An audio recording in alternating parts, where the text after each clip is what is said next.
আদালতে প্রতিষ্ঠা হইতে হইলে ওই দেখেন না, আরে বইলাই প্রতিষ্ঠা হয় না। হ্যাঁ না বলল, এখন কয় সব না, বইলাই হয় না। এখন যারা পুলিশ আছে, এখন যারা সরকারের অধীনস্থ কর্মচারী হিসেবে আছে, তাদের এইটা একটা শিক্ষা।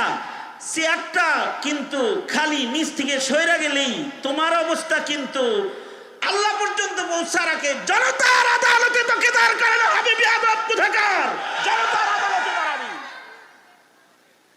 গোলামি করবি তো আল্লাহর গোলামি। কিন্তু নবীজির ইজ্জতের উচ্চারণ মুখে আইতাছে না। এই এক পুলিশ আবু সাইদ হত্যাকারী, এটা ফাঁসির রায় হয়েছে, আর এটা কি কয়, আমি গোলাম, আমি গোলাম, আমি গোলাম, আমি রায় মানি না, সরকারের গোলাম আমি, এটা কয়। সরকারের গোলামি করা, সরকারও একজন আছে, তিনি কি? তুই সরকারের গোলামি করেছিস, তুই সরকার যিনি তার গোলাম হ, রাজার রাজা যিনি তার রাজত্বের নিচে থাক। সরকার তো আজ আছে কাল নাই, এইটা একটা শিক্ষা। এখন যারা সরকারের গোলাম তাদের জন্য, এখন যারা পুলিশ আছে, এখন যারা সরকারের অধীনস্থ কর্মচারী হিসেবে আছে, তাদের এইটা একটা শিক্ষা। চেয়ারটা কিন্তু খালি নিচ থেকে সইরা গেলেই তোমার অবস্থা কিন্তু আল্লাহ পর্যন্ত পৌঁছার আগে জনতার আদালতে তোকে দাঁড় করানো হবে। বিয়াদব কোথাকার, জনতার আদালতে দাঁড়াবি, গোলামি করবি তো আল্লাহর গোলামি। নবীর কথা বেরোয় না, আল্লাহর কথা বেরোয় না, ইমানদার। এ কারণে নবীজির ইজ্জতের উচ্চারণ জবানে আনা চাই। সন্তানকে আল্লাহর ইজ্জতের উচ্চারণ শিক্ষা দেওয়া চাই, সন্তানকে নবীর ইজ্জতের উচ্চারণ শিক্ষা দেওয়া যায়। ওই বাপ মা যারা সন্তানরে কালিমাও শিখায় না, নবীর ইজ্জতের উচ্চারণও শিখায় না, আল্লাহর ইজ্জতের উচ্চারণও শিখায় না, নবীর বিশ্বাসও শিখায় না, আল্লাহর বিশ্বাসও শিখায় না, ওই মা বাবা মুসলিম পিতামাতা হিসাবে স্বীকৃত না। ওই মা বাবা অপদার্থ পিতামাতা, অযোগ্য। ওদের বিরুদ্ধে ওদের সন্তানরাই ময়দানে মাহশারে আসামি হবে। মাদারিসে কওমিয়া এসেছে প্রজন্মের সন্তানদের ঈমান ঠিক করতে, ঈমান ঠিক করাইতে, আমল ঠিক করতে, আমল ঠিক করাইতে, সন্তানদের ঈমান রক্ষা করতে, প্রজন্মের মানুষের ঈমান রক্ষা করতে। খালি যদি কওমি মাদ্রাসা এগুলো না থাকতো, তাহলে তো ঈমান কি বুঝার বলার কেউ নাই। দাওয়াত ও তাবলীগের মেহনত হইতেছে ঈমানি মেহনত।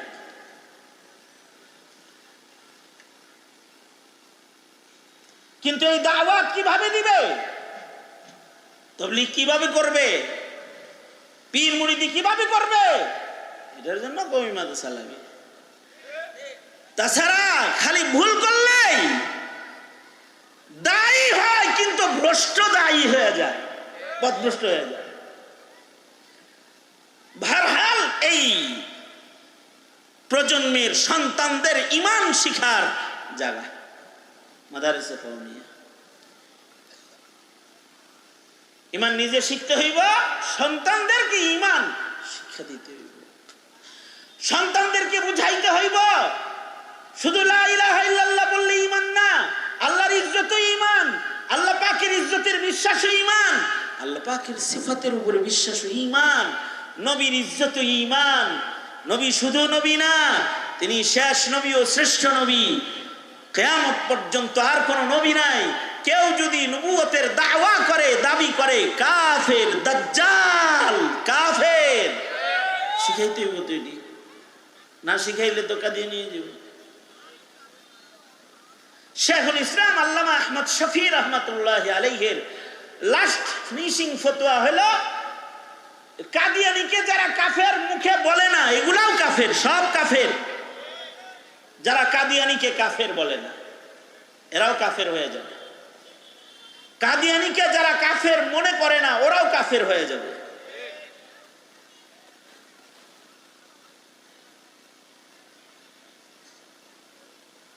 সংসদ ভবনে কালিমা লেখা হয়েছে,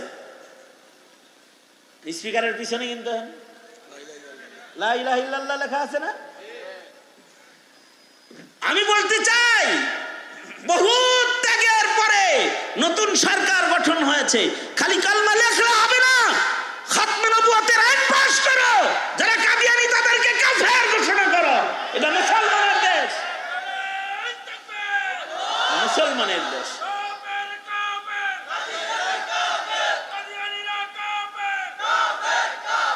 জোরে উচ্চারণ করেন মিয়া, এটা ঈমান। তো তামসা এটা ভালো করে দেন, ভালো করে করেন।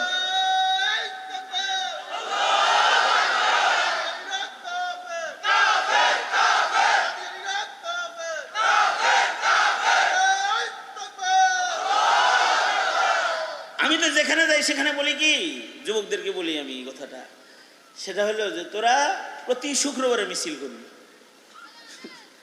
বলি কি কবি, খালি কাদিয়ানীরা কাফের, এই কথাটা ডেলি শুক্রবারে মসজিদের সামনে মিছিল করবি, আমি বলি। কারণ জনমত পয়দা না হইলে জনগণের মত আদালতে প্রতিষ্ঠা পায় না,